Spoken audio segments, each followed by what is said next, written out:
Beamy 33F went to a fancy school in Rhode Island, not Brown, but the vibe was identical double major. Computer science plus social justice policy. Everyone asks why in my head. It was obvious code felt like the last place you could build something fair if you own the platform. You write the rules, figured I'd architect some shiny digital utopia. Graduated with the kind of honors that make your relatives post about you on Facebook. Parents are the final boss of academia dads. A tenured sociology professor. Whole career is labor dynamics and class struggle. Mom runs a gender studies department at a small liberal arts college. Same campus, same building. Same vibe dinner table was a nonstop podcast. You couldn't unsubscribe from other kids, talked about math, homework, and soccer. My family argued about wage extraction and why suburbia is a psychological prison. Got lectured on how the nuclear family is basically a corporate compliance program. Capitalism wasn't an economy. It was structural violence wasn't allowed to have those blonde fashion dolls. They normalize impossible beauty standards. So I got books instead, and not fun books either. Grew up as that weird kid writing essays for no reason. Freshman year of high school, I wrote a whole paper about grades being social control, called it Patriarchy in Spreadsheet Form. Teacher wrote, "In the margins, I thought I was spitting truth, fast forward." Graduate moved to Seattle in the mid-2010s. Tech boom is peaking. Everyone's building something. Money is falling out of the sky like it forgot. Gravity exists. Land a job at a big consulting firm, the kind that gives you a backpack and a soul vacuum. First year total comp, like $170,000 straight out of school. Felt illegal. Free breakfast, free lunch, free dinner. If you stayed late enough to look dead inside sleep pods, massage chairs, laundry service kombucha on tap, like it's oxygen 2 years in. The rot sets in, wake up one morning and realize I'm optimizing misery for rich people. Every day felt like putting a suit on my conscience and making it clap. So I quit, pull my savings cash out my retirement account, like a responsible adult would never do. Start pitching impact investors, the kind with Patagonia vests and a moral fetish, they eat it up. I found a company, call it Bright Ledger. It's a B2B SaaS platform. The least sexy words in the English language, automates supply chain logistics. API hooks for trucking fleets. Warehouse inventory tracking route. Optimization forecasting dashboard hell. Boring, practical stuff, but I sell the mission hard. Ethical infrastructure. Tech with a spine. We can be the alternative. People clap because they love buying morality in subscription form. Fast forward 3 years, we're not just alive, we're thriving, 160-ish employees. Series B secured valuation somewhere north of $230 million. My face ends up in those glossy business pieces. Young CEO redefining leadership, visionary founder, women in tech changing the world. Cool. I live in a ridiculous condo on Capitol Hill. Big windows, nice view, zero peace. I'm miserable, like truly cooked. Every 2 weeks I approve payroll, and every 2 weeks that spreadsheet feels like it's laughing at me. Cold numbers, neat rows, inequality in perfect alignment. There's always one line that hits like a punch row near the top. Ethan Caldwell, principal systems architect salary, $360,000 plus equity that could buy a small house in a normal state notes column. Critical, built the core engine 10 times. Do not lose. And then way down the sheet row in the 80s. Carla Reyes, facilities lead, runs janitorial staff salary, $52,000 notes. Steady. Never late. Works weekends. Commutes almost 2 hours from some town nobody brags about living in because she can't afford Seattle rent unless she sells a kidney. The gap is disgusting, like 600% plus disgusting. Ethan sits in an ergonomic throne typing on a $300 keyboard that sounds like gunfire. Carla scrubs the toilets Ethan destroys after his cold brew. Does war crimes to his stomach, and I'm supposed to believe that's the market. Why is Ethan worth 6? Carlos, my dad's voice pops into my head like a ghost with tenure. Markets reward proximity to capital, not human effort. And for once, I don't even feel smug about it. I just feel sick. Then it happens. Rainy Tuesday in November, classic Seattle gray. The sky looks like wet concrete. I'm in my glass office holding a latte. I don't even want staring out at the city like I'm the villain in a startup movie. Carla comes in to empty my trash. She looks exhausted, still manages to smile. Morning, boss. And the guilt hits so sharp it feels physical, like a hook under my ribs. I nod like a normal person, wait for her to leave, door closes, and something in me just snaps clean. I call an emergency executive meeting same day noon. Boardroom time. I'm at the head of the table is reclaimed wood. Because of course it is, we're all pretending aesthetics are ethics. Dan, my CFO, is their late 50s survived the dot-com era, pragmatic in a way that feels like a personality disorder? Plays golf laughs at things like work-life balance. And then there's my head of people ops, Megan, late 20s. So progressive, she probably apologizes to houseplants when she walks past them. Laptop covered in Be Kind stickers. Lives for TED Talks and feelings charts. I don't ease into it, I drop it like a grenade. Tell them I'm restructuring compensation. Real equity, I say. Try to sound calm like I didn't just emotionally body slam my own business model. Dan takes a sip of sparkling water like this is going to be normal. Okay, he goes, more RS-US for lower bands? Better 401k match? Expanded bonuses? I shake my head. Flat pay, I say. Dan blinks. Flat what? One salary, I say, across the company. Dan stops mid-sip. Megan sits up like she's watching history happen live. I name the number $125,000. Everyone makes it. Me, you, engineers, sales, reception, facilities. Dead silence thick, heavy, no one breaths. Silence you can hear the HVAC hum, like it's judging us too. Dan lowers the bottle slowly. Please tell me you're messing with me, he says. I stare him down. I'm not joking. That's a real living wage here. It means stability. It means dignity. It erases hierarchy. It removes the whole some people deserve comfort and some people deserve survival thing. Dan stands up like his spine just got set on fire, starts pacing. You want to pay the janitors $125,000? Fine. That's charity, but at least it's charity with a spreadsheet.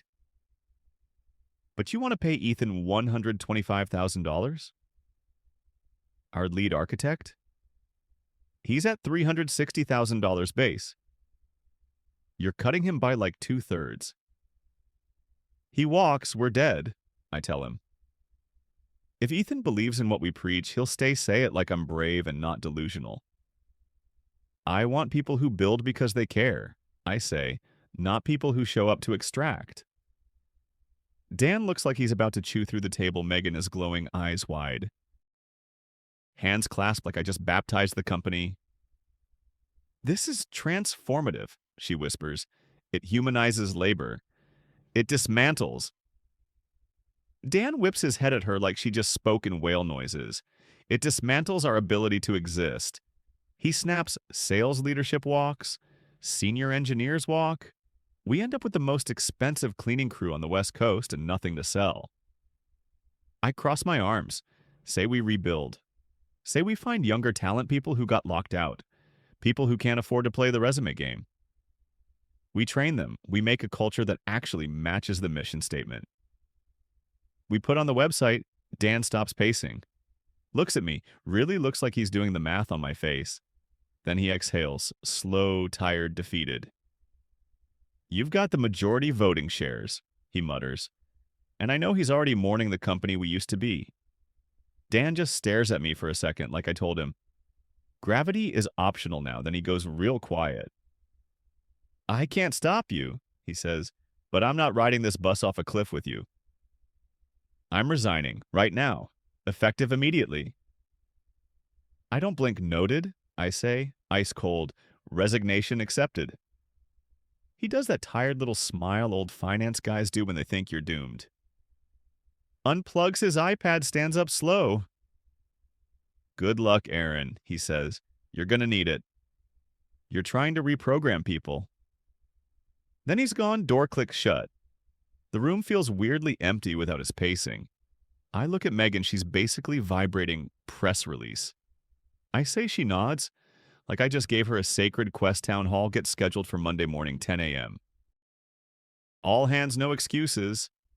Monday comes and the whole company packs into the main atrium.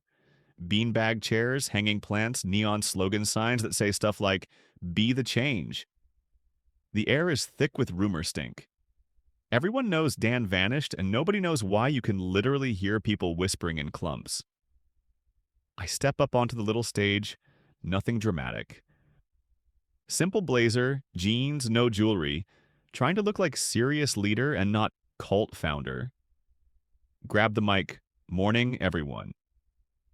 Pause. Today, we do something that's going to get talked about. I click the remote screen behind me, flips to one giant number, $125,000, big enough to punch you in the face. I explain the plan. I talk about dignity. I talk about how the person who cleans the office is as necessary as the person who builds the software. I talk about how essential isn't just what gets stock options. I say we're flattening pay starting on the 1st of next month. Flat salary, everyone at Bright Ledger makes $125,000 a year. CEO to intern, same number. Same check, same baseline for a second. There's just pure processing. Then the room splits like somebody poured water on hot oil. Zone A goes feral admin support, customer success facilities. All the people who usually keep their heads down and keep the place running. Our front desk. Woman, Jess, single mom, was making like $58,000. She starts crying immediately, full on, hands over her face, shoulders shaking. Carla, our facilities lead, looks like she got hit with a stun grenade, grabs the hand of the guy next to her like she needs an anchor. She keeps whispering, thank God, under her breath. Support team is losing it. Mostly young grads, they're cheering and high-fiving like, we won a championship.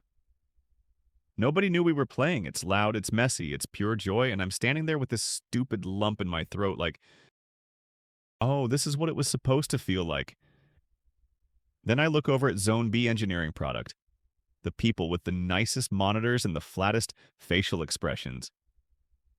Dead silence, not one clap, not one cheer. Just a wall of quiet guys in their late 20s and 30s staring at me like I started speaking in static confusion. And something sharper underneath it, I spot Ethan Caldwell in the back. Leaning on the wall, arms crossed, face blank. Not mad, not happy, just watching like I'm a documentary. He didn't ask to be in. I see Vince, one of our senior back-end guys, pulls his phone out immediately. Thumb flying, either texting his wife or summoning a recruiter like a wizard. I decide to address the cold side head on. I know this hits different for some of you, I say, and yeah, my voice shakes a little. I know it feels like a sacrifice. But look around. Look at Jess. Look at Carla. This is what lifting people up looks like. I say we're a community. Almost say family, catch myself, and still say it anyway. Nobody in Zone B reacts, not even a polite corporate golf clap. Town hall ends and the room physically separates like magnets. Flipped the wrong way, the new winners pile near the snack table laughing. Crying. Hugging, calling their parents. The high earners just drift back toward the engineering bay. No drama, no speeches, just silent retreat. Month 1 turns into a media hurricane. It's unreal. I'm getting dragged into interviews like I'm a celebrity and a criminal. At the same time, front page of the Wall Street Journal business section headline is something like The Great Flattening. One CEO's risky experiment in fairness. My socials explode. I gain like 90,000 followers in a week.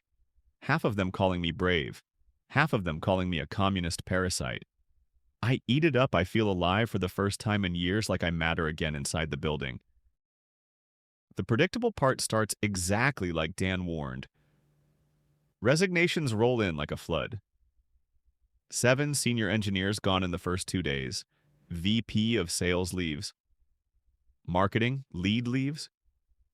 A couple product managers vanish so fast it's like they were never real.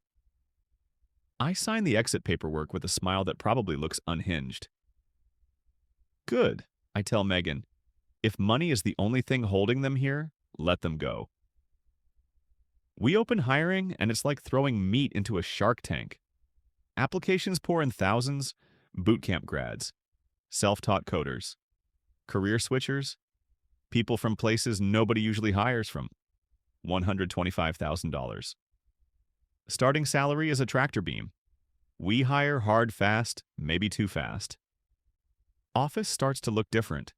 Younger, more diverse, more energy people bring potluck lunches like it's summer camp. Music starts playing in the halls. Somebody puts a tiny plant on every desk. The vibes are honestly immaculate. Carla shows up in a newer sedan a couple weeks later. Not a Tesla, just a clean, practical Toyota. Like she's finally allowed to breathe, she stops me in the hallway. Eyes wet, voice breaking. You changed my life, Ms. Aaron. My kid can actually go to college now. I hug her before my brain can overthink it. And for a minute, I feel like I just solved capitalism with one spreadsheet edit. Then reality taps me on the shoulder. Ethan still hasn't quit. This should make me happy instead. It bugs me. Ethan is the keystone. He wrote the routing brain of our product. That ugly, brilliant proprietary mess that decides where trucks go. And when he used to make $360,000 now, he makes $125,000 and he's still here. Why? So I go looking for him. Engineering Bay is quieter these days. New hires are loud and excited. Old guard is quiet in that I'm updating my resume way. Ethan's at his desk on break, reading a book like he's above all of this. I get close enough to see the cover, Meditations. Marcus Aurelius, of course it is. I tap the edge of his desk.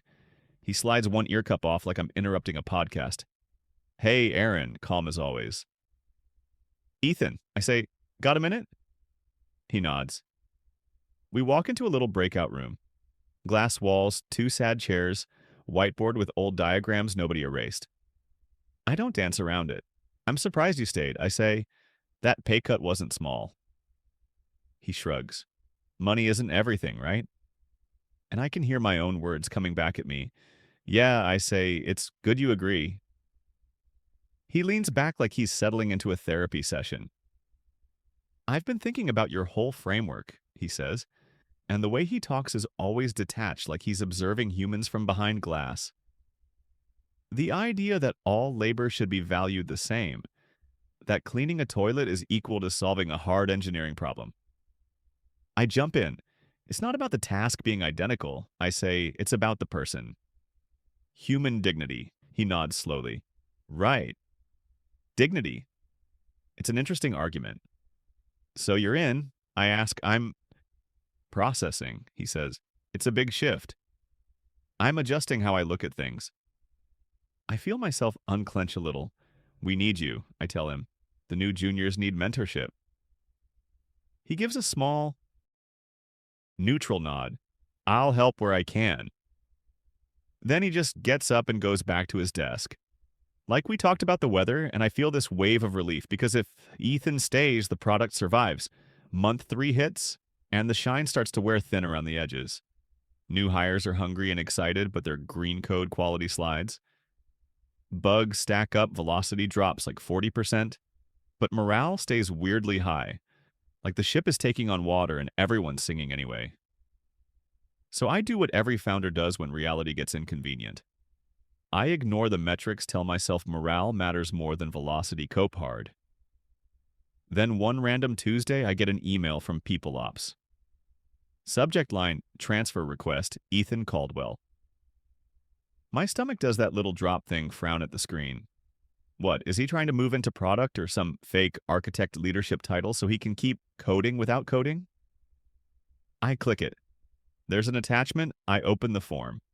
Current role, Principal Systems Architect requested role, Facilities Associate Department, Janitorial/Night Crew. Reason, Role Realignment/Internal Mobility Policy. Section 4. I just stare coffee stops halfway to my mouth like I got paused. No way, I slap the intercom button. Megan. Now. She practically sprints and eyes wide. You saw it? She blurts, please tell me this is a joke. She looks like she's about to throw up and write a Medium post at the same time. Is he mocking us? She says, is this some engineer thing? I'm still staring at the PDF like it might change if I glare. I talked to him, Megan says, voice tight. He says he's serious. He says he's burnt out.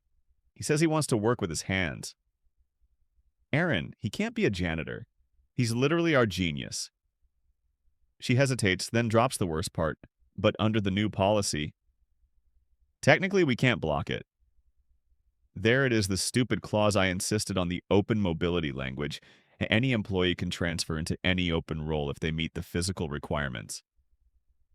And guess what? We have an open spot on the night cleaning crew, and the pay is flat.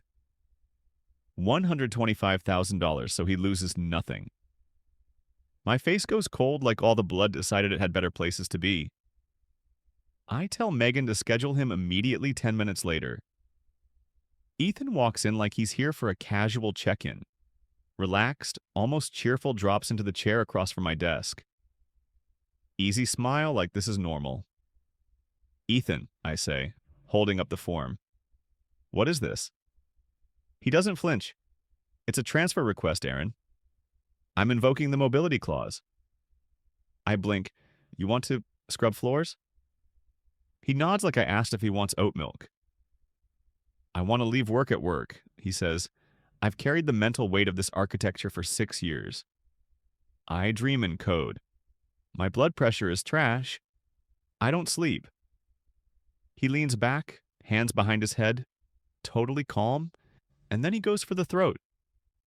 You said all work is dignified. You said the cleaning crew is just as important as the people writing the product. So were you lying? And I feel it, that perfect engineer trap. If I say no, his work matters more, which means we've just admitted hierarchy is real and my whole public crusade turns into a performative lie. If I say yes, I lose the only guy who understands the routing brain. I grit my teeth so hard I can feel it in my jaw. I wasn't lying, I say. He smiles like he just solved a puzzle. Great, he says, then I'd like the mop. I think cleaning sounds meditative. Tangible results. You wipe dirt and it's gone. Unlike a bug that comes back the second you fix it. I try one last angle. You're making a mistake. He shakes his head. I don't think so. I think I'm maximizing my utility. $125,000 to listen to audiobooks and walk 10,000 steps a day? That's the best job in the building. My hand is actually shaking when I sign the transfer, like I'm signing a death certificate, and it starts immediately dominoes, one after another. Monday morning, Ethan shows up as facilities. Not in his usual hoodie and sneakers, he's wearing blue work coveralls like he stepped out of an old-school union poster. And it's annoying how good he looks. Healthier, lighter-free. He spends the morning organizing the supply closet like it's a sacred ritual. Pulls out a label maker, labels everything. Trash bags, glass cleaner, paper towels. Even the damn mop heads, he's whistling while he works like a man on vacation at lunch. He sits with the engineers like nothing happened. They circle him like he's their prophet who walked into the desert and came back. Glowing Vince, senior backend, leans forward. So, how is it? Ethan answers, loud enough to carry incredible, spent the morning polishing the brass fixtures. My head feels clear, zero stress. I'm going home at 5 on the dot, and I'm going to learn sourdough baking. The entire table goes quiet in that way where you can hear people thinking.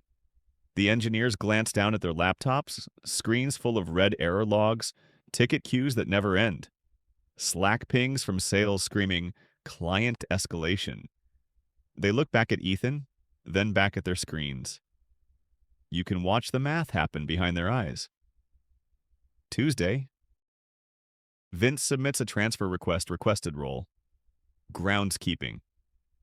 We have a little patio with plants outside the atrium, so now Vince is the plant guy. Wednesday, our DevOps lead, Malik, files his paperwork.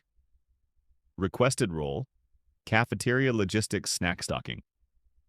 Coffee prep, basically keeper of the holy snacks. Thursday, our QA lead, Tessa, requests receptionist/greeter. The literal front desk smiling at people and saying good morning. All day, I try to stop it, like physically stop it. I drag Megan into a meeting. We have to freeze transfers, I say right now. Megan looks pained. We can't, she says, it's in the contract language. If we deny, they can sue. And we already publicly established these roles are equal. We'd be discriminating against them for choosing lower status work. She says it like she can't believe she's saying it. And I realize I built a trap big enough to walk into myself by Friday. They've basically formed a guild. My entire senior engineering crew, people who built the company's spine, are now support and facilities, the most overqualified cleaning staff in human history. Ethan, former principal architect, is now head of night crew. Vince, back-end wizard, is now gardener. Malik, DevOps warlord, is now snack guy, and coffee priest Tessa, QA executioner, is now the cheerful greeter up front. They hang out in the supply closet like it's a clubhouse. Someone brings in a Nintendo Switch. They play Mario Kart on breaks. They take their full-hour lunch. They clock out exactly at 5 o'clock. Not 5:03, not just finishing one thing, 5 o'clock in the worst part. They look happy, healthy, like their skin cleared up overnight. Meanwhile, the engineering pit turns into a crime scene. It's boot camp grads, a couple mid-level guys who are too scared to jump ship into janitorial paradise. And that's it, they're drowning. Legacy code is a maze Ethan built over years, half documented, half trust me, bro. And without him, it's a ticking bomb with no manual. Month 5 hits Thursday afternoon, the bomb finally goes off. Critical API failure, the kind that makes your stomach drop before you even read the alert. Our biggest client, Redwood Freight Systems, goes dark. Their dispatch screens stop loading. Manifest won't generate trucks. Get stuck at depots like somebody pulled the brain out of the operation. They're losing thousands a minute. My phone rings. It's their CTO, and he's screaming like, I personally unplugged his servers. Aaron, your system is down. Fix it, or we're suing you into the ground. I don't even answer properly. I just run straight into the engineering bay, and it's chaos. Junior devs, pale-faced keyboards clacking like machine guns, error dashboards flashing red. Somebody's breathing like they're having a panic attack. One kid is literally crying in the corner, staring at a stack. Trace like it's written in ancient curses, the junior lead is screaming over the monitors. We don't know what it is. Hands in his hair, eyes bloodshot. Someone yells something about a race condition in the core daemon, the routing service. The thing Ethan wrote that none of us actually understand. They can't find the source logs are a nightmare, the docs are ancient. Half the link's 404. I stand there for 1 second, and I know exactly who knows where the bodies are buried. I pivot and sprint straight to the break room / supply closet. The guild lounge, it smells like lavender cleaner and burnt espresso. The floor is spotless in a way that feels personal. Ethan is sitting on an upside-down bucket eating a green apple like he's on break at a summer job. Vince is repotting a fern with surgical focus. Malik is messing with the coffee machine like it's a hobby.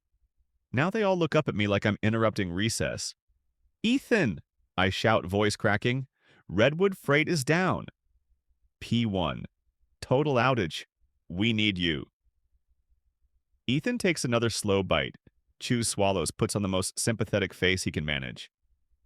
Wow, he says, that sounds stressful. Then, dead serious, did you submit a ticket? My brain short circuits. Forget the ticket. I snap. Get on a terminal. Fix the kernel. He shakes his head like I asked him to invent a new color.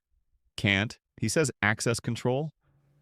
I'll give you access, I say immediately. No, he says. Firmer, not a permissions issue. A classification issue. He taps his chest like the answer is printed on him. My contract says facilities associate. It does not say core service debugging. If I touch production code, I'm performing labor outside my role. That's liability. I feel my hands clench into fists so hard it hurts. I don't care about liability, I hiss. I care about the company surviving. I care about the clients. Ethan gestures at the floor like he's presenting a masterpiece. I care too, he says. Look at this vinyl. It's flawless. I take pride in it. I'm shaking now. Rage and panic mixing like gasoline. I will pay you, I say. It comes out like begging because it is begging. I'll give you a bonus. Right now, 10 grand. Vince lets out this little laugh from the corner. Not mean, just amused. Careful, Aaron? He says equal pay. If you hand Ethan a bonus, you gotta hand everyone a bonus. Otherwise, you're rebuilding the ladder you swore you burned. You'll be recreating hierarchy. You'll be undoing the whole thing. I actually scream. Not words, just raw sound, because they're standing there watching the building burn like it's a campfire. Ethan stands up steps closer and his eyes are hard in a way I've never seen. You wanted equality, he says quietly. This is it. This is what it looks like when there's no reward for exceptional stress. Why would I wreck my health? Miss my life? Carry the pressure? For the same check I get for sweeping this floor? He spreads his hands like it's the simplest math on earth. I made the rational choice. My throat tightens. Please, I whisper, and I hate myself for it. He softens for half a second, just enough to twist the knife. I'm sorry, he says. I've got to mop the lobby. Someone spilled a latte. And then he walks past me like I'm furniture. I stand there in that lavender clean air watching him go, and for the first time since I started this whole crusade, I feel real fear, like animal fear. I run back to my office, slam the door hands, shaking so bad I can barely type. I call outside consultants, emergency contractors, the kind that show up with grim faces and hourly rates that sound like ransom. $650 an hour, 2 of them minimum block. They tell me they can start tomorrow morning. They work for almost 2 days straight. 36 miserable hours. They finally patch the race condition. Hotfix goes out. Systems come back up too late. Redwood Freight drops us the next day, terminates the contract, then sends the legal notice breach of SLA damages they want. Blood, the story leaks, and once it's outside the building, it turns into a feeding frenzy business. Blogs, finance, Twitter, everyone with an opinion and a keyboard. My internal valuation gets cut to basically nothing. Investors go from bold experiment to what the hell did you do? Clients start leaving like rats sensing smoke one after another. Cash reserves dry up faster than I thought possible. And then the thing I swore I would never do shows up on my calendar like a funeral layoffs. I'm sitting with Megan going over headcount and burn rate. And then the cruelest part hits labor law, plus our own policies, plus the severance structure. I bragged about on podcasts it favors seniority. The guild has been here longer. Ethan, Vince, Malik, Tessa, they all have years stacked up. The people I wanted to protect the most. Carla, Jess, the support staff, the ones who finally got to breathe for a minute. They're newer 2 years or less. So when the cuts come, I have to fire Carla, I have to fire Jess, and I have to keep Ethan, the janitor who plays Mario Kart in the closet. Carla sits across from me in my office. Hands, folded eyes, confused more than angry. I thought we were safe, she says. I thought you cared about us. My face collapses.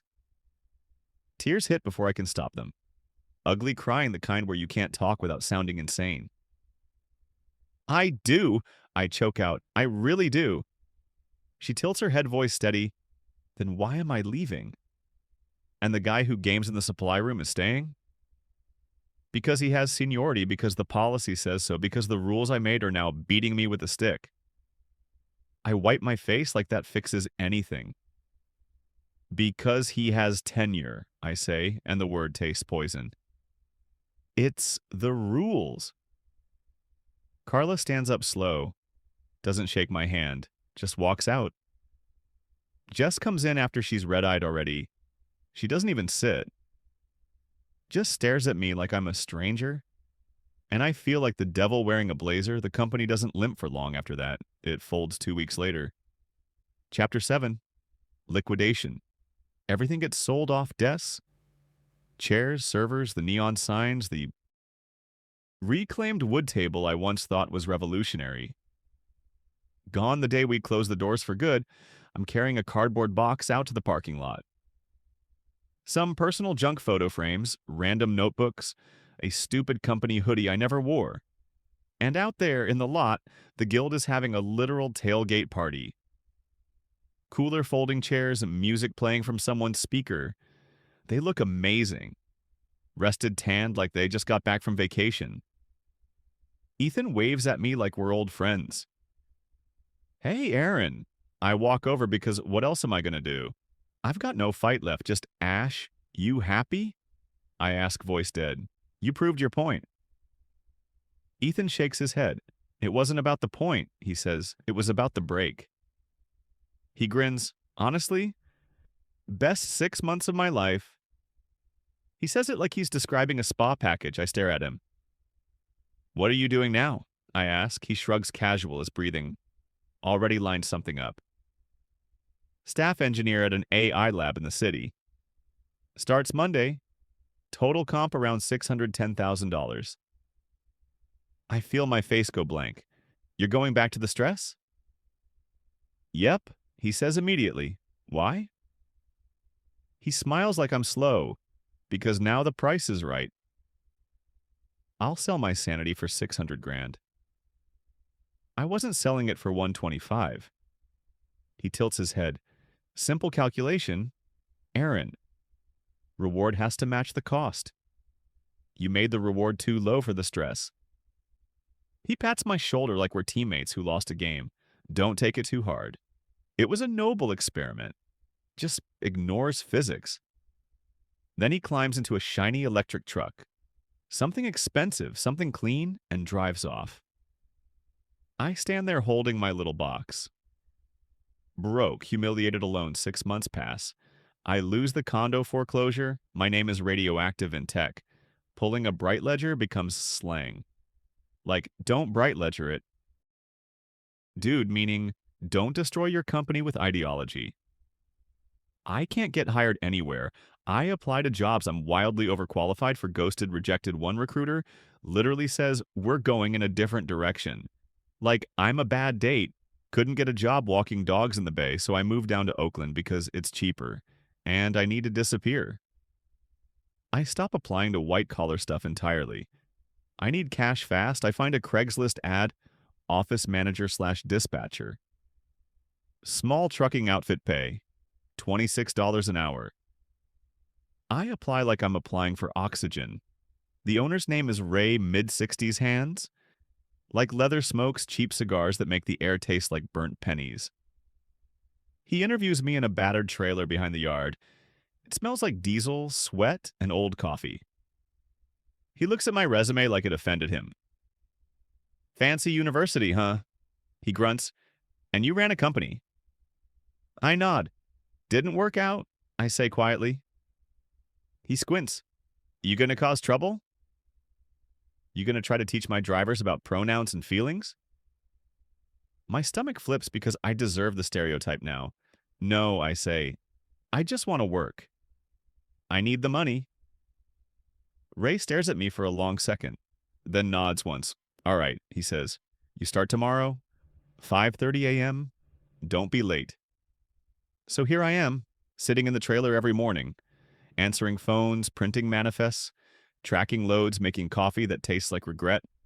watching drivers come in, rough men, long hours, 14-hour days, like it's nothing. They make good money. Some of them clear $115,000, $125,000. I make like $54,000. If I'm lucky one day, a driver named Shane comes in. It's pouring rain.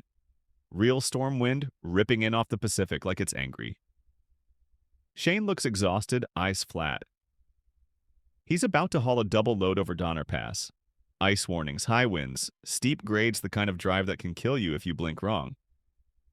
I hand him his paperwork and something in me just speaks before I can stop it.